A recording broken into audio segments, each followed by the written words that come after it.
చదరంగంలో ఎత్తు వేయడం అందరికీ తెలుసు. కానీ సరైన ఎత్తును సరైన సమయంలో వేయగలవాడే గొప్ప ఆటగాడు. అయితే ఈసారి మన దేశం వేసిన ఎత్తుగడ ప్రపంచంలోని ఒక శక్తిని మన దేశానికి తీసుకొస్తుంది. అది మన ఆర్థిక వ్యవస్థను బలోపేతం చేయడమే కాకుండా మన దేశాన్ని సముద్రాలకు రారాజుగా మారుస్తుంది. తన పట్టును మరింత పెంచుకోవడానికి మన దేశం కొత్త ప్రణాళికలు వేస్తోంది. ఇంతకీ భారత్ వేసిన ఆ ప్రణాళికలు ఏంటి? దీనివల్ల భారత్కు కలిగే లాభం ఏంటి? నౌకా నిర్మాణంలో భారత్ సంచలన నిర్ణయం. చైనా, కొరియా, జపాన్కు భారత్ షాక్. సముద్ర రవాణా అభివృద్ధి కోసం 70,000 కోట్ల నిధి.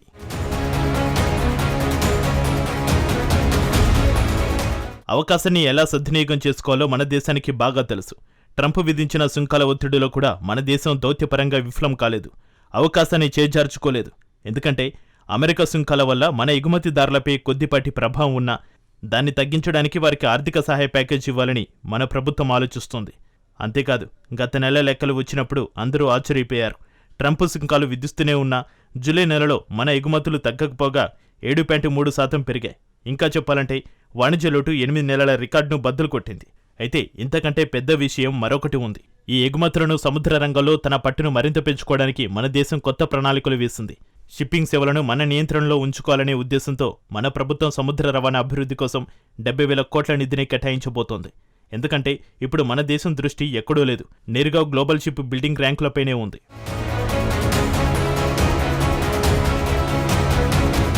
చదరంగంలో ఎత్తు వేయడం అందరికీ తెలుసు. కానీ సరైన ఎత్తును సరైన సమయంలో వేయగలవాడే గొప్ప ఆటగాడు. అయితే ఈసారి మన దేశం వేసిన ఎత్తుగడ ప్రపంచంలోని ఒక శక్తిని మన దేశానికి తీసుకొస్తోంది. అది మన ఆర్థిక వ్యవస్థను బలోపేతం చేయడమే కాకుండా మన దేశాన్ని సముద్రాలకు రారాజుగా మారుస్తోంది. నిజానికి మనం మాట్లాడుతున్నది సముద్ర శక్తి గురించి. ఎందుకంటే భవిష్యత్తులో భూమి మీద కంటే సముద్రం మీద ఎవరికి ఎక్కువ పట్టు ఉంటే వాళ్లే రారాజు అవుతారు. భూమిలో 70% సముద్రమే. మన దేశం సముద్ర తీరంలో ఉన్న దేశం కాబట్టి సముద్ర మార్గాన్ని చాలా బాగా ఉపయోగించుకుంది. అది వ్యాపారంలో కావచ్చు, వ్యూహాత్మకంగా లాభం పొందడంలో కావచ్చు.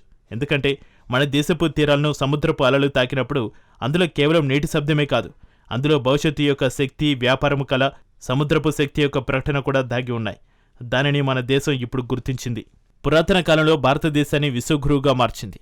అప్పుడు మన నౌకలు హిందూ మహాసముద్రం నుంచి అరేబియా సముద్రం, ఆఫ్రికా తీరం వరకు వ్యాపారం చేసేవి. ఇప్పుడు అదే శక్తి మళ్లీ మేల్కొంటోంది. ఎందుకంటే భారత ప్రభుత్వం మ్యారిటైనా డెవలప్మెంట్ ఫండ్ను 25,000 కోట్ల నుంచి 70,000 కోట్లకు, అంటే దాదాపు 3 రెట్లు పెంచాలని చారిత్రాత్మక నిర్ణయం తీసుకుంది. ఇది కేవలం ఒక నిధి కాదు, ఇది మన దేశపు సముద్రపు పునర్జీవనం యొక్క ప్రకటన. 2047 నాటికి మన దేశాన్ని ప్రపంచంలోని అగ్రశ్రేణి ఓడల నిర్మాణ దేశాలలో ఒకటిగా నిలబెట్టాలనే లక్ష్యంతో ప్రభుత్వం ఉంది.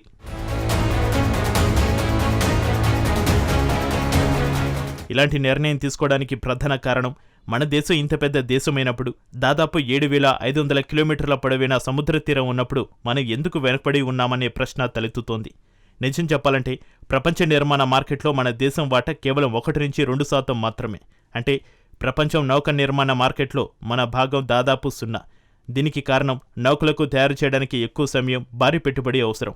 కానీ మన ఓడరేవులకు ఎక్కువ కాలం తక్కువ వడ్డీతో అప్పులు దొరకలేదు. అంతేకాదు, China, Korea, Japan, Italy, Germany లాంటి దేశాలు ఆధునిక సాంకేతికతను సొంతం చేసుకున్నాయి. కానీ మన దేశంలోనే చాలా ఓడరేవులు ఇంకా దశాబ్దాల పాత సాంకేతికతతో పనిచేస్తున్నాయి. ఈ కారణంగానే ఓడల నిర్మాణ రంగంలో 90% వాటా ఈ 3 దేశాలకే ఉంది. చైనాకు దాదాపు 46%, కొరియాకు 30%, జపాన్కు 15% వాటా ఉంది. మన దేశం వాటా కేవలం 1-2% మాత్రమే.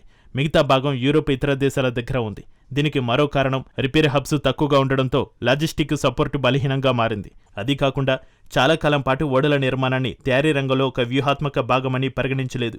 తగినంత పన్ను మినహాయింపులు కూడా ఇవ్వలేదు. అందుకే మన దేశం మన ఓడల నిర్మాణం కోసం విదేశీ కంపెనీలపై ఆధారపడాల్సి వచ్చింది. అంటే మన దేశానికి సముద్ర తీరం, మానవ వనరులు ఉన్న సరైన విధానం, పెట్టుబడి లేకపోవడం వల్ల ఆసియాలో చైనా, కొరియా, జపాన్ నేడు ప్రపంచ ఓడల నిర్మాణంలో శక్తివంతంగా మారాయి.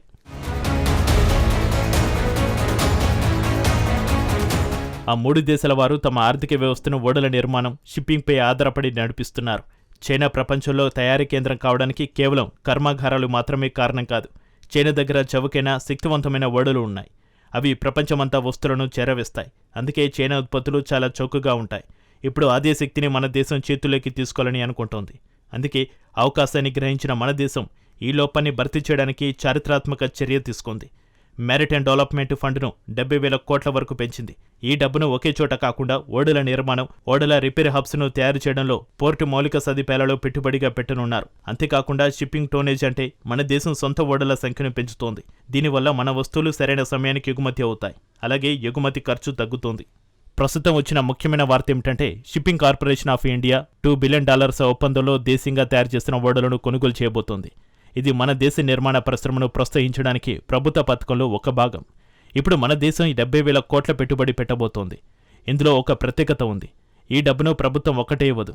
49% వాటాను ప్రభుత్వ యాజమాన్యంలోని ఓడరేవులు ఇస్తే 51% వాటా వాణిజ్య వనరుల నుంచి వస్తోంది. ఉదాహరణకు సార్వభౌమ నిధులు, బహుపాక్షి సంస్థలు, ప్రపంచ బ్యాంకులు. అంటే ఇది కేవలం ప్రభుత్వ నిధి మాత్రమే కాదు, ప్రపంచ పెట్టుబడిదారులు కూడా మన దేశం యొక్క ఓడల నిర్మాణంలో భాగం కాబోతున్నారు. మన దేశపు సముద్రపు స్వప్నంలో ప్రభుత్వ లక్ష్యం చాలా స్పష్టంగా ఉంది.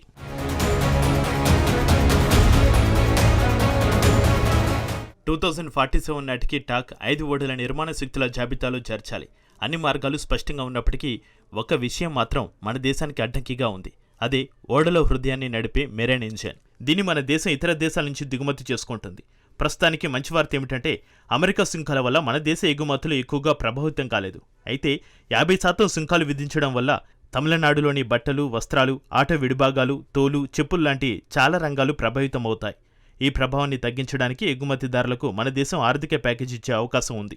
అంతేకాకుండా ట్రంప్ సుంకాలు విధించినప్పటికీ జూలై నెలలో అమెరికాలో మన దేశం యొక్క ఎగుమతులు 20% పెరిగాయన్న వార్తలు వస్తున్నాయి. అయితే మన దేశం దిగుమతి 13% పెరిగింది. అంటే అమెరికాకు మన దేశం అవసరం ఇంకా ఉందని అర్థమవుతోంది. మనల్ని అమెరికా వదులుకోలేదు. చివరికి సుంకాల విషయంలో అమెరికా వెనక్కి తగ్గక తప్పదు.